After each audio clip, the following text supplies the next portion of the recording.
This is my first podcast, guys. Double digit angler on YouTube. Just experimenting. I just want to bring you guys the best content there is. Of course, there's way better podcasts out there, such as, I think it's Crank Podcast. Have you heard of them? No, I haven't. Let me see. What is their actual name? It's Cast and Crank Podcast. You should check them out. Okay. Yeah, I'm always looking for new podcasts to listen to on the road because we drive hours. So. Oh, yeah. So you know how it is. You have to turn something on during those early trips. All right. So, yeah, first podcast with you guys. We have Chris Mitchell, big YouTuber in the kayak fishing world. He actually fishes with Yak and Zach. We used to when he was down here in Florida.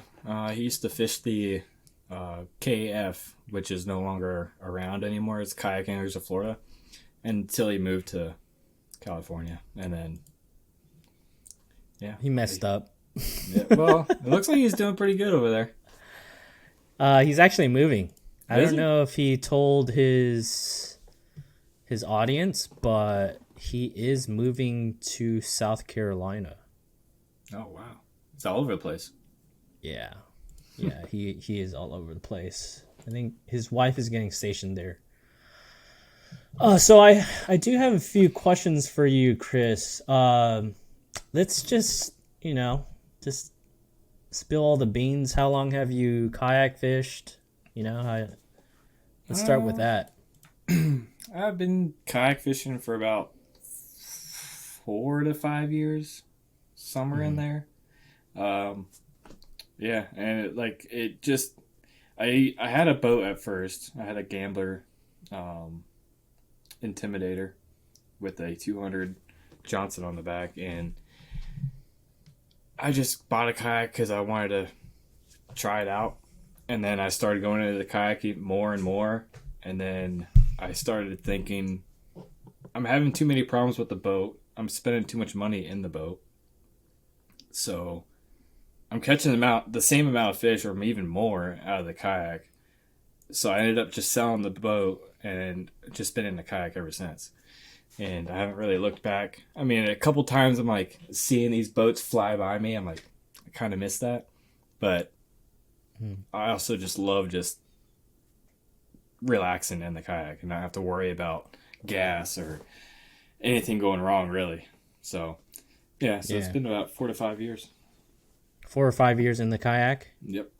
Did you get rid of your boat? Oh, yeah. Yeah, I sold it. I got what I paid for it, so I didn't lose anything. Nice, dude. Nice. Is there any way to bring your mic up closer to you? Yeah. Let's do it like real close, like you're about to kiss the mic. There we go. Is that better? Oh, yeah. 10 times better. Sorry about that. It's all good. I'm trying to get my audio level up to these other podcasters, so that'll help out a little bit. Yeah, this is my first podcast, so I don't know how to talk into the microphone like that. Dude, you do a hell of a job. If you guys are looking for another YouTube angler to watch on YouTube, check out Chris Mitchell. He's uploading those reels now, and they're pretty awesome. I gotta admit, like, you probably talk to the camera way more than I do, which is a good thing. Kind of break that barrier. Yeah,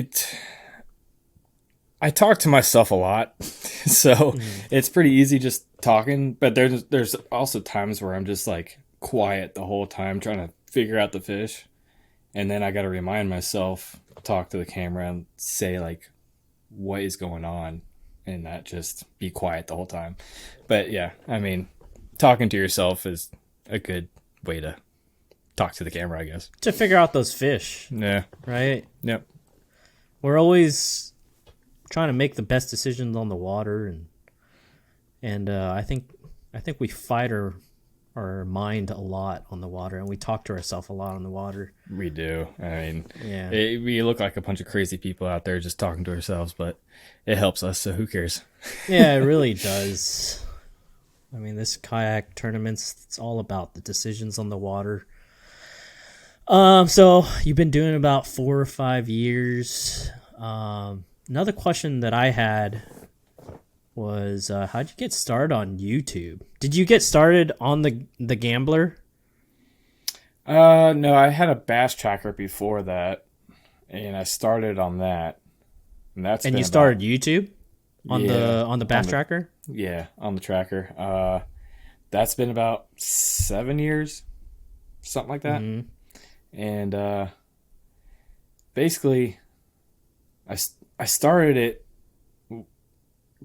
To be honest, like I knew people got paid on YouTube, so I was like, maybe I can make this into a business kind of thing. Yeah. And then as I'm doing it, I'm trying to learn how to edit videos and just documenting what's going on. I just kind of like fell in this rhythm of where I enjoyed it. Not so much the editing part, but watching myself catch the fish was pretty cool. So I always wanted to start some kind of business. My grandfather was an entrepreneur, and I wanted to kind of follow in his footsteps.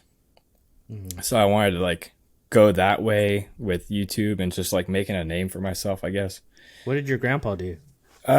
He owned a couple stores. He had a motorcycle shop, lawnmower shop, and then he was a realtor. He had his own realtor company and stuff out over here in Florida, and he just always worked for himself. Okay. So that's what I'm trying to do. So yeah. Yeah, that's always the grind. Just figure out like how we can make some passive income or like go full time into this. Yeah. Yeah. I mean, it's not easy. I mean, it's 7 years of doing this, and it's starting to show a little thing, like get some traction. Mm-hmm. But I mean, I love fishing, so I'm never going to stop fishing. And right. I'm not going to stop recording it. So right. I mean, like I think I thought about it at the end of my last tournament. I was thinking, okay, what's the next biggest move? Like, am I going to just take a back seat in this because I know financially like there is no way we could come out ahead in kayak bass fishing. Even with all the wins, we're gonna lose more than we win for sure. Oh yeah, definitely. With all the travel costs and stuff like that. Yeah.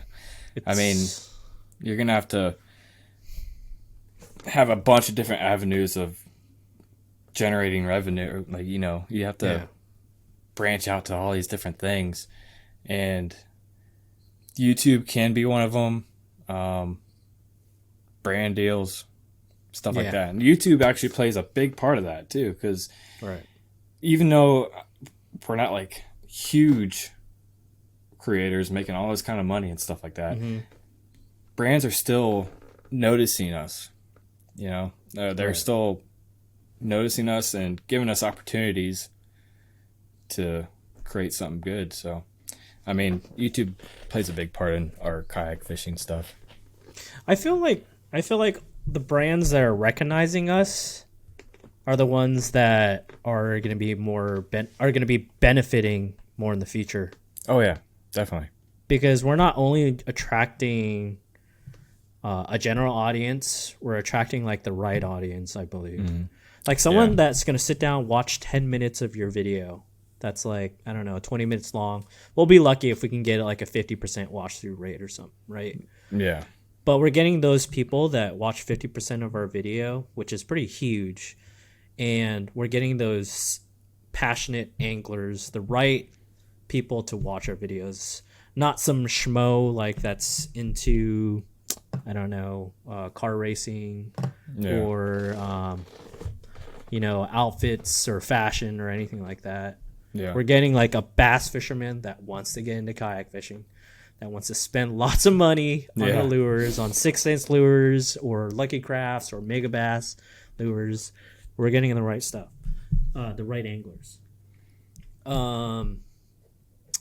So, like, tell me your journey on YouTube. When did you hit 4,000 subs? Because you have 4,000, right? Yeah, I got 4,000. Yeah, 4,400. Was that pretty? Did you? For me, it's like after you pass 1,000, you see it slowly climbing up, and then I try to ignore it, but I also want to see some sort of growth. Yeah. During my first 1 or 2 years of doing it. So I do check on it probably. I'm not gonna lie, I check on it probably twice a day or something like that, just to see if it's growing or not. Right? Yeah, I check that thing like maybe 5 times a day. It's Oh, really? Okay. yeah, it's constant, man. I'm always looking at the analytics and stuff like that. Yeah, because I was wondering, since you've been doing it for like 6 or 7 years, right? Since you had a bass tracker, Right. like, are you changing the way that you think about YouTube analytics, saying like, okay, I'm just gonna upload. I don't really care about my sub count anymore. Kind of like a more healthier approach, you know? For a while, I just stopped caring about the sub count and just worried about what I'm putting out and like how the thumbnails kind of look. I'm not the best at thumbnails or anything. They're just pretty much generic. I just picked the best part of the video, kind of color corrected a little bit. That's about the extent of thumbnails go for me. Right. But I see that might be a thing I need to step up. And then, what were you talking about? We're talking about if you're like going for a more healthier approach, or are you still kind of obsessed with your analytics just to get better, you know, just to see that your account's growing and it's not declining in terms of your following or your watch through rate. So you're still continuously I'm always looking at it. Account. I'm just always trying to figure out what I could do better. Yeah. So if I need to make videos a certain length and where to like get people more attention, like keep them there is like the main thing. Yeah. And where I need to put certain things in a video to make them stay there, it's a headache sometimes. But yeah, I'm always looking at it, but I'm not stressing about it. I know it's gonna be a slow growth, and I'm just gonna test out a bunch of different things and go from there. YouTube Shorts. You helped me on that, because when I first did the YouTube short, when I first came out, it didn't do anything. I was like, why am I going to upload this? And at the time, the shorts were mixed in with our regular videos. Oh, and it looked like trash. Yeah, I just didn't like how it looked, and Yeah. it just wasn't like my thing. And then they did the update to where they have a separate section for it and stuff. And then you got me to start posting shorts again, and it's just been going crazy. You got yourself to do it, because it's a self type thing. You know what I mean? Like, yeah, I might have implanted it into your head, kind of like maybe I should start it, but it's whoever that starts it and continues to do it, I feel like, True. will be successful. You know, True. I've told I think I've told probably over 10, 20 people, probably you and my girlfriend has started YouTube Shorts only. Nice. Just them two. But Wow. Out of the 10 people you sold, huh? Yep. Dang. So like maybe 20%, 10%. But out of those 10 people, like, I feel like the people that continue to do it are gonna like exponentially grow. Oh yeah. I'm posting one a day right now. So Nice. all the old stuff that I put on like TikTok and stuff, but they're not the TikTok branded ones. And I save all the videos in a little folder. So Do you feel like if you uploaded a TikTok branded one, you won't get as much? I've heard of that. I never tried it, but I've heard that Instagram or YouTube doesn't like that. Yeah, I have a feeling in my head. I mean, it could be some like myth, but I feel like if I directly save it off of like an IG reel or a TikTok, and then I upload it to YouTube, for some reason, I don't know if it's embedded. It probably is, yeah. Maybe a red flag pops up and says, hey, we don't like this content. It's TikTok's content now. Or Right. something. Yeah. Yeah. It's one of those myths that we have in our head, and we kind of focus on it too much. In reality, probably. But, you know, you got to do what's working for you. Yeah. Did you see any growth? Dude, I've seen crazy growth. Like, November has been like the worst time for me for bass fishing, and I haven't got any content, like any like long form video content that I want to put out. And How many days? How many days have you skunked? Consecutive days, or one fish days? Because I consider 1 or 2 fish days. I consider that almost like a skunk as a tournament fisherman too. Yeah, I mean, I might catch one. That's I might catch one bass, and that'd be it for the whole weekend. And it just that's a skunk for me. Oh, I mean, yeah. And November's just been horrible until last weekend, Thanksgiving weekend, which was pretty good. But anyways, the whole month of November, no content. So this is like the same time I'm posting shorts, and basically shorts has been saving the channel while I have no content. Oh wow! So all the old shorts, like all the old clips and stuff, has been saving the channel, and I've seen like my views are way up. I can bring it up. I'm getting a lot of subscribers now. What year did you start? Do you know what was your rough count of subscribers before you started to consistently upload shorts, YouTube shorts? Yeah. I'm not too sure actually. I might be able to pull it up. Maybe like 150, 200 subs growth in a matter of like a week or something like that, or 2 weeks? For 2 weeks, nah, not that much. I'm Maybe getting like 50. I'm getting like 5 to 6 subs a day when I post one video a day. There you go. Okay, So that sounds about right. yeah, It's when like you have to make a viral video, something maybe like with an 8-pounder, 10-pounder, or you fall off your kayak, or you upload a dog video or something like that. Then you start getting those, 10 to 20 subs. Sometimes it shoots up. Like you wake up and you get like 20 subs out of nowhere. really. Yeah, from a YouTube short. Sometimes That's crazy. Yeah. But I'm trying your strategy too. So what you do is you use original audio. You don't use a soundtrack whatsoever, and you use subtitles or generated text. No, but I'm gonna start trying to use the subtitles because I see that that's more. That's what a lot of these top creators are doing. So you kind of want to not copy, but kind of replicate what they're doing because they're being successful. So try to replicate your video like as best as you can to theirs. And subtitles has been a thing that I've noticed because a lot of people watch these shorts and reels and stuff with the audio off because they might be in like a meeting or they're not supposed to be watching it. Mm-hmm. So that might be in school or something like that, and they're just kind of flipping through and they can read what's going on instead of actually hearing what's going on. So that, and also when they're reading, it keeps them on the video longer. Mm-hmm. And with them being on the video longer, that video is going to be pushed out more to more people. Okay.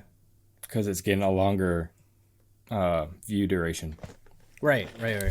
A longer watch through rate. Yeah. Watch through duration. Yeah. Exactly. These are great tips for like anglers starting out on YouTube. Yeah. Is there any tips that you want to give out to those anglers that are beginning their YouTube channel? Is there give us like a top 3 tips for people that want to brand themselves on YouTube, whether if it's for fun or for sponsors? Always be yourself. I mean, people can see right through people, or people can see right through you if you're being fake. Yeah. So trying to be as real as you can, but also try to elaborate, I guess, a little bit more. Like speak up. Right. Yeah, I mean, you're don't not just be like, don't be like, I don't want to insult some of the KBF anglers, but some of them just like cast, they catch a fish, they show a camera, they dump it, they don't even say a word. Yeah. Yep. You know? You want to show the excitement that you have, unless you don't. You're not that excited. I guess that's fine. But you want to show like yourself. That's what the whole point of YouTube is, really. Like a genuine kind of reaction. Yeah. A genuine reaction helps out a lot. And some of my genuine reactions, when I watch back at them, I'm just cringing so hard. I'm like, man, I was like, I look crazy, you know? I just look crazy doing this, but that's the way I was at the time, so. There was one fish. I'm not gonna lie. I saw one of your YouTube videos. I think you caught like an 8-pounder or something like that. Yeah. And you were freaking out and you were shaking, and you're like, dude, I cannot stop shaking. I can't stop shaking. But you know, like honestly, my better videos when I started growing, when I had like just 350 followers or subs, and then it shot up to like 700. The people that subbed and commented on my videos are the ones that really saw the passion that I had in fishing, based on my genuine like reaction to catching like a 20-inch fish, a 21-inch fish, a 19-inch fish, even like a 17-inch coal to like make the top 100 or something like that. That genuine excitement that I had in my kayak fishing YouTube channel. Mm-hmm. Those are like the faithful subscribers that will follow because they can kind of relate to that genuine excitement. And that's what you want too. I mean, sub count's nice to look at, but you just really want the people that are going to stick around and watch your entire video. Right. I mean, that's what you're trying to aim for. So sub count's cool, but as long as you got the solid core of people, you'll do fine. Yeah. Is there so number one tips is be yourself in front of the camera, but you know, don't be afraid to be genuine in front of the camera at the same time. Is there any like a second tip that you can give our viewers? Second tip, man, a lot of this has come through like the years of doing this. I would say like good audio, and I've gone through a bunch of different things of trying to figure out the good audio. And my system I like to use, I don't have it with me, but my system I like to use is the Rode Video, or the wireless lav. Is it the square deal. one? Yeah. It's the Rode Wireless Go or something like. Oh wait, Rode Wireless Go 2. Yeah. That's what I wore for my last event of the year. I had a cameraman follow me. Yep. Yeah, dude. I mean, you can't complain. The only thing I complain about that is battery life. I got 2 of them. So I got 2 sets. So the first set will be from like 7 in the morning till about 11, 12. Yeah. And then I just swap them out, and that'll be for the rest of the day. Okay. So 2 of them's good. It's a little bit of money, but if you want your videos to kind of stand out, you're gonna have to put the money in for good audio. I think good audio is like one of the most important things of making these videos. Yeah, your YouTube channel really stands out with audio, especially that. What is that? Andy Kayaker, or something like that. But he has one angle. It's a POV angle, and his voice is so cinematic. It's a deep voice, deep, raspy, manly voice. But I think most of his followers feel like they're there with him. They're like right next to him because of how good the audio is. Okay, so we went through a few tips of, you know, how to get started, any tips for anglers. Now I kind of want to jump into like, have you been to California or you haven't? I have not. You haven't? I've always wanted to. I wanted to go to all states, so yeah. So, like, what is it like? So you fish Kissimmee, right? Pretty often? Oh, yeah. I went there actually yesterday. And that's your favorite body of water? Yep. That's like my favorite one that's closest to me. I like Okeechobee too. How far is it from your house? Kissimmee? Yeah. It's about maybe an hour. Okay, that's not bad. Yeah, it's not bad. That's pretty average for all fishermen, except, you know, I would think like you're in Florida, right? Yeah. You have thousands of options, right? Yeah, we got Harris chain. There's all kinds of lakes everywhere. I got headwaters like 40 minutes away from me. Yeah. You know, headwaters, Stick Marsh. St. John's. I live like 5 minutes from the St. John's. So, Oh, okay. 5 minutes? yeah. I mean, I got the St. John's like right down the road. Really? Yeah. Can you just hop in your car, go bank fishing right now? 5 minutes. Yeah, I can hop my car, play one song, and I'll be on the water. No freaking way, dude. I'm so jealous. That's the difference between California and a Florida resident is literally you could jump in your car, leave your rods in your... Do you leave rods in your car? No. Nowadays, it gets kind of dark around 5 o'clock or so. Yeah. So there's just no time to fish after work or anything. Oh. But after daylight savings time, I can do that, and I've done that a couple times. But Yeah. I don't leave my stuff in the truck because it gets hot. I okay. think it messes up everything. But that's just a mental thing, I guess. Especially those Z-Man products. Yeah, I don't have any of those, but I'm always scared that my fluorocarbon's gonna mess up. Oh, yeah. Yeah, because the heat really messes up the floral. Yeah. What's your top secret bait for Kissimmee? What's your favorite one? Everybody knows that one. That's the Zoom Speedworm, the Magnum size, not the regular size, but the Magnum in June bug color. June bug. Yeah. How do you rig it up? I have a 4/0 extra wide gap hook. I like the Trocar Eagle Claw with a 3/16 ounce tungsten and not pegged. So that's it. How are you fishing? 15-pound fluorocarbon. 15-pound floral? Yeah. I fish it. Most of the time I let it sink to the bottom and just kind of slowly drag it. And then if I don't get anything there, and then I'll start swimming it. And if I don't get anything there, I'll just start burning it on top of the water. So I can cover all 3 different levels of the water column. Water column, yeah. On one bait. Top, bottom, mid, water column, suspending fish. Most of the time I get my big bites on the bottom, just kind of slowly dragging it. Oh, okay. Just kind of hopping it a little bit. What's your biggest fish? You got your PB on it, or? Probably. I don't even know what my PB is really. Weight wise, I think. But you measure all of your fish most of the time. I Longest think fish? 24 and a half, something like that. That's a big. Yeah. Was it thick or was it a long skinny one? I think it was pretty thick. I think it was that one that I was shaking, or the video before. Oh, so that could have easily been recent. A 10.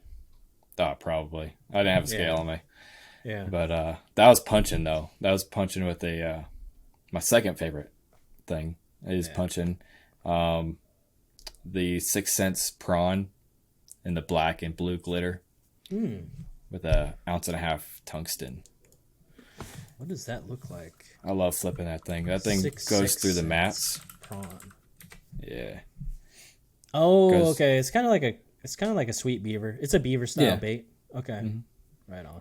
Yep. Do you take down the appendages or you don't? Nah. The 2 side ones?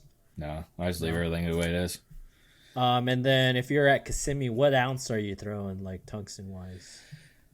1.5 ounces. That's what I use for about everywhere. 1.5 ounces, and sometimes I have to go to 2 ounce if it's like really thick. But and you're punching, or are you just flipping the edge? Yeah, punching mats. Yeah, so you go look around for mats, and just pick them apart. Pick them apart. Yep. Now, was that alone? Like when you caught that 24.5 fish, was that by itself? You didn't catch any more fish around that mat? Not in that mat, but there were schooling fish off in the distance a little bit. Mm-hmm. Once that school kind of died off, they were just like small, like 13-inch, 14-inch fish. Right. Once that school kind of died off, I went and started punching the mats, and that's where I got them right there. Yeah. But yeah, and I don't think I caught maybe like 1 or 2 other ones in that mat, but like they were just normal 1.5 pounds, 2 pounds. Oh, I see. Yeah. What, like, okay, so you have if I went over to Kissimmee, I would probably be astonished of how much water there is, right? Oh, so Tons much of water. Yeah. And there's so many mats, right? There can be, and then there can't, and like you'll have an area full of mats. You'll just have mats everywhere, and you can pick what you want to fish. And then the wind will change directions, and they're all gone the next day. Oh, So, wow. you never know. Like you think you'll have mats if you're going to a spot that you usually go to, and then everything just changes. That happened to you everything's during out. a tournament or what? No, it hasn't happened to me in a tournament. Just out fishing. Like if I fish Okay. Kissimmee at one point, and then I don't fish it for a while because I have other stuff going on at like different lakes, and I come back to it like 2 or 3 weeks later, it could change. It's crazy how much it changes. It sounds like Cody Henley. He gave me a call during his Hobie BOS tournament, his TOC. And there was like, what is it, salvia or something like that? But the wind kicked up, a front came in, and basically his open water bite turned into pretty much like there was plants on top of the water sitting on top of his spot that he couldn't punch with the 2-ounce weight. Oof. He couldn't even get down to it. I think those are like mud mats, probably. Yeah. Yeah, You can't penetrate it. Nah, they're But hard. I mean, Yeah. And then he was throwing a frog, and then he was, walking it on the way back, and he would get a blow up, but the fish couldn't penetrate the mat to take down the frog. oh, So his like day 1 and his day 2 was horrible because he didn't have a secondary pattern going on in another spot. That was rough for him. yeah, I bet. So like let's move on. So like you're fishing out of what kayak right now? The Hobie Outback. Okay. Yeah, I'm loving that thing. And you came from Hobie, PA, right? I've came from a lot of different kayaks. I've Yeah. been through probably 7 or 8 different ones. What was your first kayak? The first one was a Feel Free Lure 10, I think. Okay. It Was just that regular pedal drive or paddle? Paddle? It was just a paddle. Yeah, that was my first one, and then I've gotten into the Bonafide for a little bit. Which one? The SS 127 or the 117? The 127. Oh yeah, I saw some of your old content with the 127. I actually put a trolling motor on that before even the motor guide even came out. I put a trolling motor on the front of that thing. Yeah. It was good, but I wanted something different, so I went to an Old Town. Yeah. PDL. I went to that, and then the Old Town, what was it? The Autopilot came out. So I sold the PDL, got the Autopilot, Yeah. and then Holy cow, dude. yeah. And then Jumped around, bro. yeah. Then I got into the PA 12360.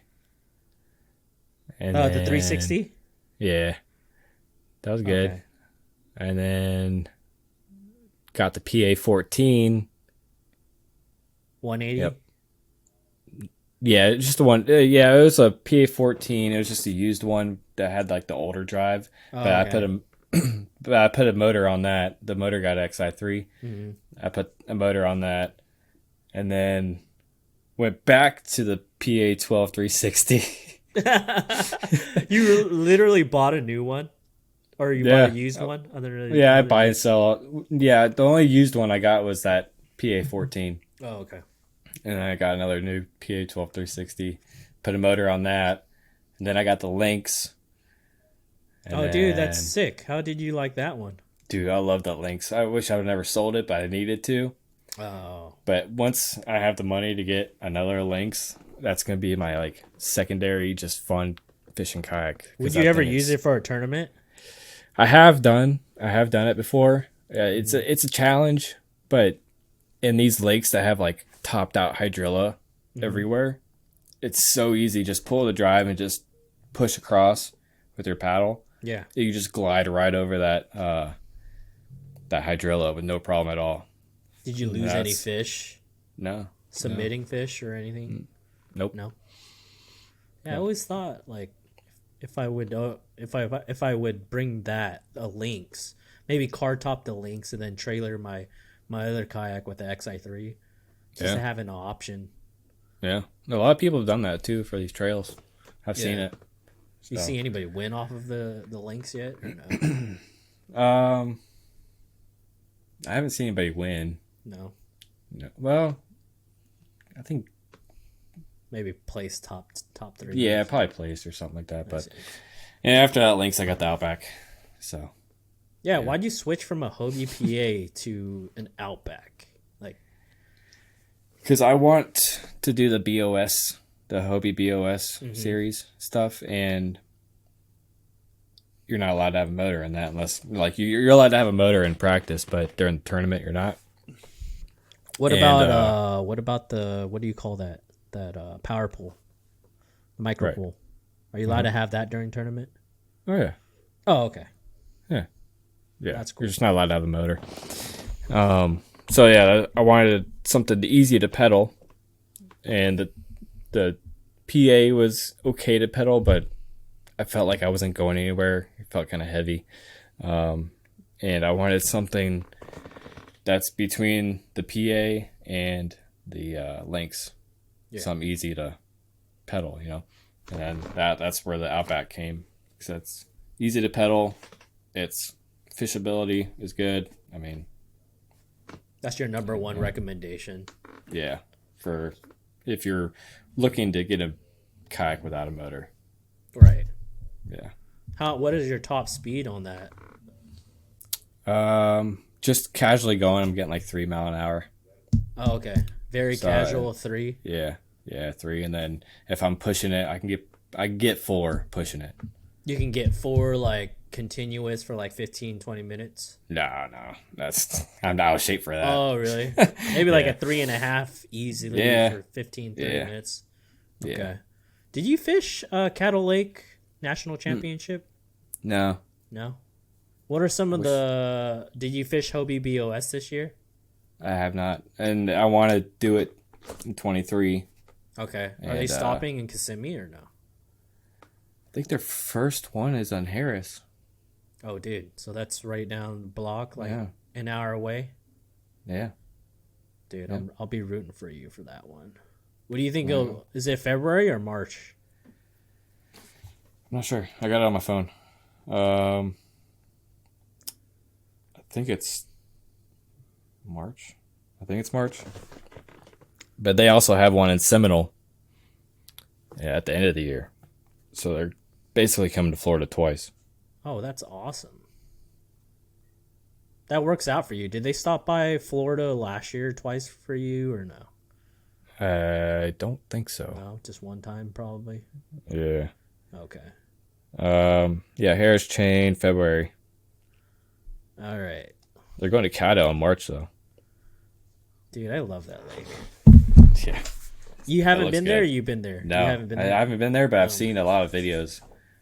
It looks pretty good. So good, dude.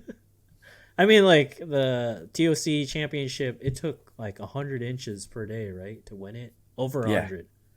Insane. That's insane, man. All right, so we know that you're an Outback lover. You love that Outback. Tell us what happened. Were you fishing out of an Outback in May of this year? Probably not. I don't know. I lose memory of everything. May, I don't think so. Tell me what happened in May, because I kind of went through your profile on Fishing Chaos, and it looked like you had a pretty decent month in May. Like you had how many inches? 117 inches, I think. Oh, that was last year, I think. Oh, was that last year? I think so. Tell me about that month. I think I was in the PA-14 then. PA-14 with a motor guide? Yeah. Okay, guys. You better buy that motor guide. That was for the KBF monthly. How many trips did it take you? 2.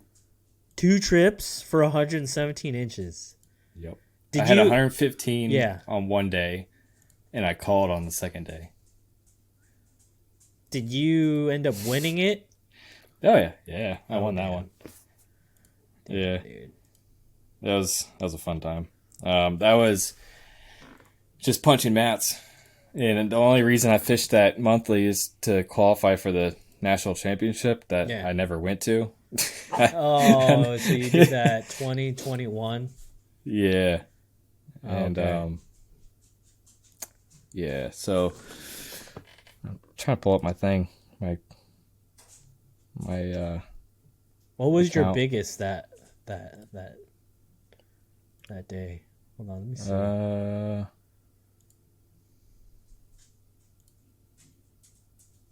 trying to find that out too. Like, where's your stats? KBF Challenge Series. It was May, right? I believe it so. was. Yeah, it's because it was the mayhem thing. Let me try to look up your name. I wish they had on Fishing Chaos a way to look up anglers an easier way.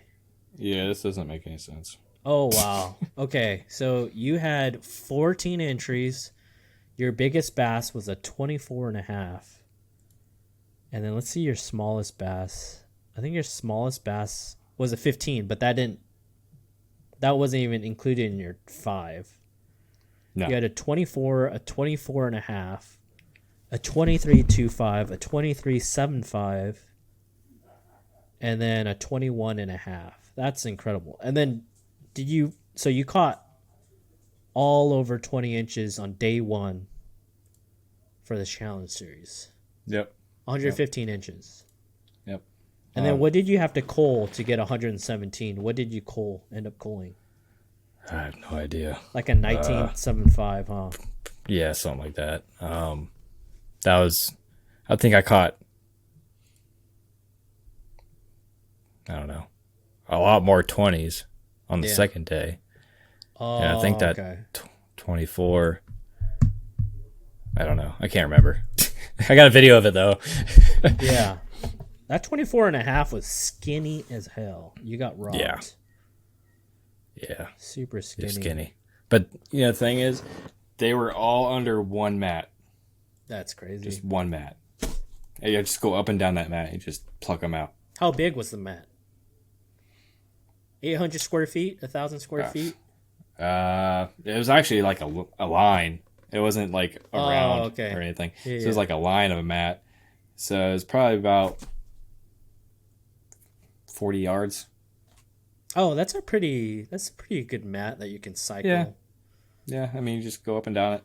Dude, what were you doing? Don't tell me you're throwing that 6 cents prawn.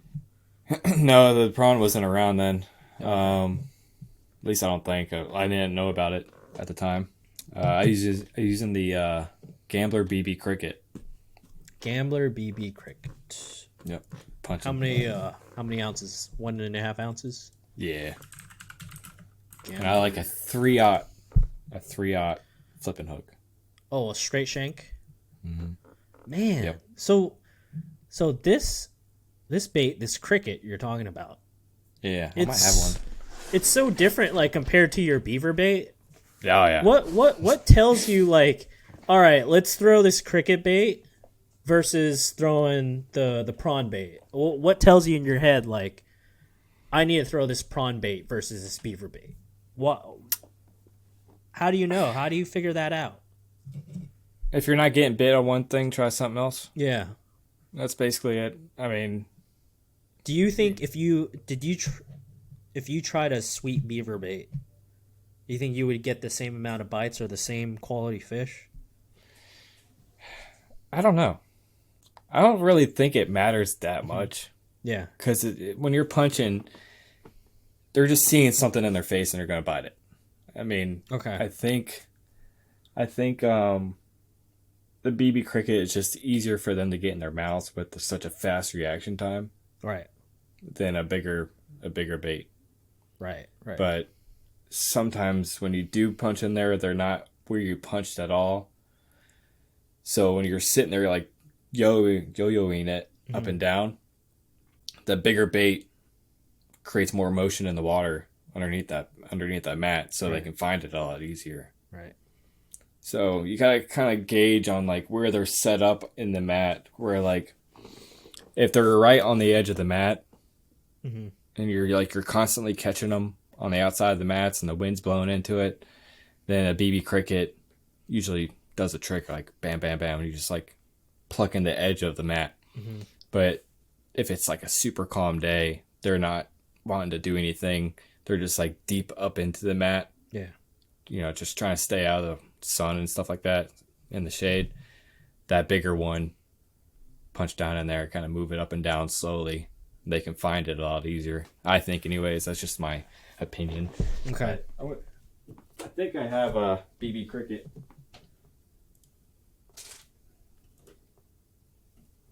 So you still throw them right now? Yeah.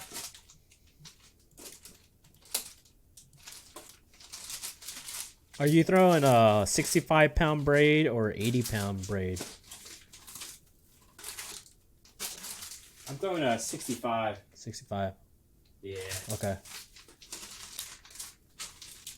I don't think I have one. It's all good.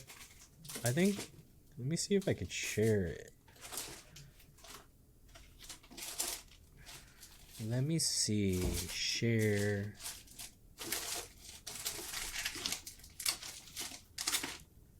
I got too many plastics in here. It's this one, Got- right? Got bins full of plastics. It's crazy. This one right here.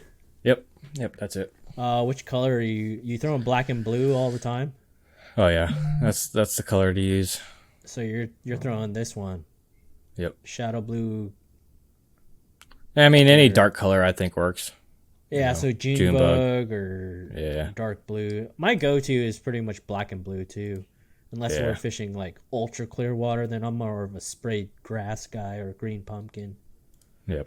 I mean, it's dark water everywhere you go around here in Florida. You might have some lakes that are kind of clear, but it's basically just like tea color water everywhere you go around here. So black and blue, June bug, plum. It's about the colors you use around here. And then so you're using this one, hold on. You're using this 6 cents prawn creature bait. Yep. 4.2 black inch. They only have one size. Yeah. Which one is it? The black and blue at the top. Yep. This one right That's here. what I use. Yeah. And then you see how like the tail, you can split the tail? Yeah. Yeah, I split it. Sometimes you switch it up. Sometimes you don't split it, or you always split it no matter what. I always split it. Okay. I don't know. I don't think it does anything, but it just makes me feel better. I mean, You ever go night fishing over in Florida? no, there's too many mosquitoes. Oh, I don't like it. damn. It fly in my ear, and I just get annoyed and leave. And is there a dead winter in Florida, or no? Not really. No. What is dead winter? Like, does Winter. it get 30s ever or 20s? No. I mean, the coldest you might get is probably the low 40s. What is it right now? It's only Like 50? it's kind of chilly out there compared to like, you know. Compared well, to, I'm not, you know, you can't even compare it to anything else. no, I can't compare it to anything. It's 66 right now. In Miami, it's 78 right now. That's crazy. Yeah, closer to the equator over there.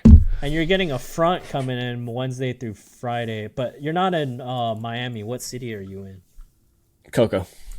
Cocoa. Oh, so you're in the Keys, huh? No, it's COCOA. Oh, okay. Let me see. There you are. Oh, okay, cool. Little small rinky-dink town there. All right on. So that's where is that? South Florida or That's central. Central? Okay. You do salt water too, or no? No, I mean, I live right another 5 minutes away from the Indian River. Okay. So, I mean, I do every once in a while, but bass fishing's always been my thing. Your number one deal. Yeah, same here, Yeah. man. I can't do it. You know, I love bass fishing too much. Yep. Addicted.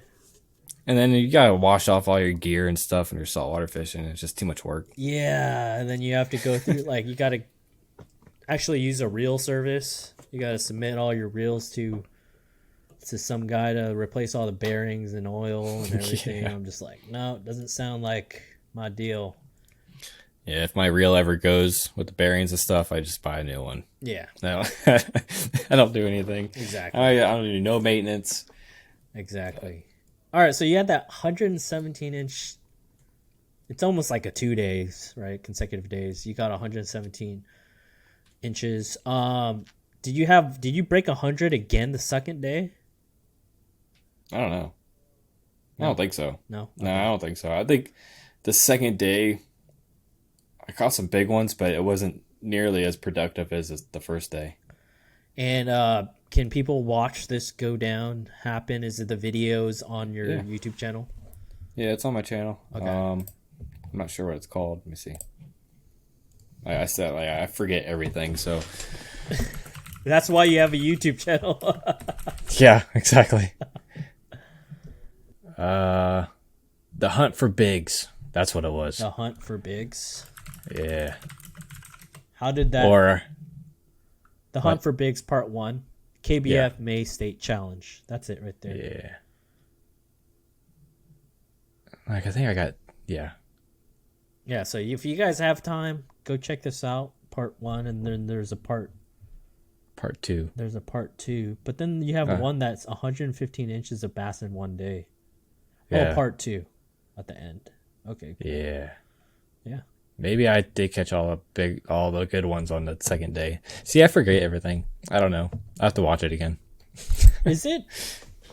Okay. Did you talk a lot during these videos or no? I have no idea. Okay, we're gonna have to watch this, guys. Go check it out on his YouTube channel. Go follow him on Instagram if you guys want to check out some of his content. Oh, there's a part 3 too. There's a I part didn't know 3 I as made well? a part 3. Yeah. All right, let me stop sharing my screen because I have all these questions. All right, and then okay, so let's finish it up. Last question, last 2 questions actually. We got about 5 minutes. What is your top 2022 baits that you almost have tied on year round? You're not leaving home without it almost all the time. That'd be the speed worm. Speedworm. Second one. And that's the Zoom Magnum. Yeah. The Zoom Magnum. Magnum. Okay. And that was 3/16 of an ounce of a weight, and then 15-pound fluorocarbon, right? Yep. He's 15. And I already know your favorite color. Let me guess. That was June bug, or was that green pumpkin? June bug. June bug. There you go, guys. If you guys fish in clear water, maybe go to green pumpkin or watermelon. Yeah.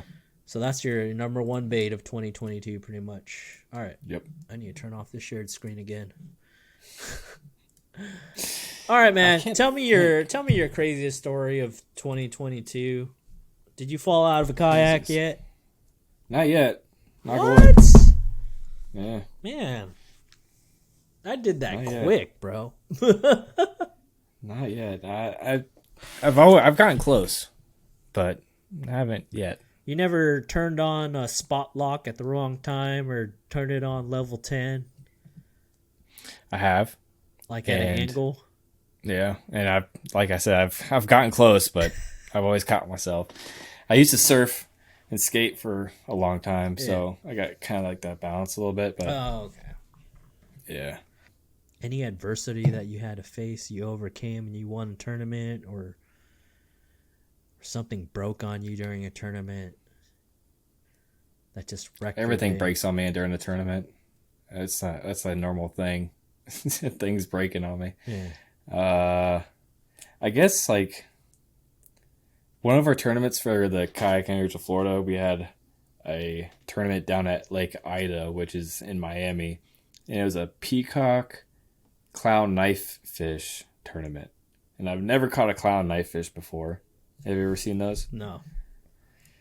They're crazy looking. They used to be aquarium fish, and then during hurricanes and stuff, people just toss them into the ditches and stuff like that. That's an ugly looking fish, dude. Yeah, they get massive. And for our last tournament of the season, we had a tournament out there. We had to catch one clown knife fish, and then either peacock or regular largemouth, but there's mainly peacock in there. And I've never caught either one of those. I've never caught a peacock bass, and I've never caught a clown knife fish. And our tournament was there, the last tournament of the season. I went out there, pre-fished one time, and then tournament day came around, and I ended up winning it. Oh, wow. I don't know how. So you had to catch one of those. Yeah, you had to catch a clown knife fish because those things get massive. And how long was it? I think it was longer than my board, actually. I had a 26-inch board, I think. Okay, so you could only submit as 26-inch then. Yeah. Yeah, so... does it fight better than a bass? It fights weird. Like, you'll be fighting it. You don't know what it is because it doesn't feel like a bass. And then you see it, and it's just like this long silver fish in the water. And then it sees you in the boat, and it swims backwards. So his head's like here. It swims backwards, and it pulls back. It's wild. It's like a big flutter spoon. Yeah. It's wild. And yeah, and they're kind of scary. You don't know if you can put your hand in their mouth or anything. Can you lip one of them? I think so. Okay, cool. Yeah. I'm trying to see. You should hook into like a 6-inch one and then wacky rig it. Flip it next to a mat. Do they hang around mats and docks and etc.? Same places as bass? No, they're just out in the open. Oh, you have to okay. you have to troll just like a crankbait or something behind you. Oh, okay. Yeah. Open water fish. And they travel in schools? I guess. I don't know. That's... Dang, dude. Dude, that looks like bigger than... What is the biggest board? 32 inches? Yeah. That looks like a 35, 40? 35 maybe? Probably. I know. It was bigger than my board, so... Holy cow, dude. Yeah. All right, man. It was a good time hanging out with you. This is our first podcast. Thank you so much for hanging out. Yeah, thanks for having me on. This is cool. Yeah, dude, this is pretty chill. We're just like getting to know each other too. It's not like we know each other for years. We just met during the KBF National Championship. But yeah, I almost ran you over. No, you didn't, dude. I thought I did. I was trying to I think I just got a hook out of my finger. Oh, right? Nice. Or did I meet you? What did it was you at the meet gas you? station. Day At 3? the gas station. It was the last. Or was it awards? No, it's not the gas station where we're all leaving. Like we were on our way home. Oh, we were on our way home. So it was day 4. It wasn't day 3. Yeah. It was day award. 4. Oh, okay. It was award Awards, day. okay. Yeah. Yeah, because day 3 is the day I stopped at that gas station looking for another angler to take a hook out of my hand. Ah. And it was Nice. I forgot his name already, but they're a couple dudes and a nice lady from Canada that helped me out. One of them actually made the Bass Nation Championship. Oh, nice. For the kayak one. You know, the classic kayak championship for bass. Made it out with Greg. But yeah, super nice guys. But is there any sponsors that you want to shout out? Yeah, Waterland sunglasses. Yep. They're really good lenses. I have some. I think it's downstairs. You got them? Yeah, I have I have those cool like Chris Zaldane or looking ones. Yeah, oh yeah, I remember you telling me about that. Yeah. Yeah, they're really affordable polycarbonate lenses that actually work. I mean, I haven't had any issues with them. 6 Cents, Hobie kayaks. My kayak shop, Kayaks by Bo, here in Florida. If you're ever in Florida, go say hey. What is the name of it? Kayaks by Bo. Kayaks by Bo, like BOWE. No, just BO. BO, Kayaks by Bo. Yeah. Okay. Yeah. It's named after their dog. It's a little mom and pop that's shop. Cool. Yeah. And then not official yet, but yak rods. Sweet. I'm gonna be working with them here shortly. I just gotta get a rod in the mail. Okay, cool. I think. Oh, and Louisiana Custom Kayaks. That Brock over there, he's been a huge help with trying to figure out how I can put like the C deck mat that I have on my Outback, and then any other like customization stuff that you want to do to your kayak. He's there to help you. Mm-hmm. He's there to have the material for you to buy from him. So he's a huge help. What is it? Barack? What is Brock. It? Brock? Brock. Brock. Yeah. Okay. Brock. So yeah, and I have discount codes for a lot of these brands. If you go to my Instagram, Chris M Fishing, you'll see all my stories, discount codes and stuff like that. So if you're interested in any of that stuff, check that out. Do you have any battery sponsors? Nope. Nope. I had one, but I don't know what happened to him. Whatever. Well, Z Pro, go reach out to Chris Mitchell. He's available. I might be getting a Torpedo. You're gonna get a Torpedo. You're not gonna go simplistic anymore. Maybe. Not right now. I don't have the money to buy that right now. But dude, the Newport vessel, bro. It's only like $720 right now, Black Friday. True. But it's not as fast, right? I don't know. You want the fast one, right? Yeah. That thing's fast, man. Yeah. You'll smoke everybody.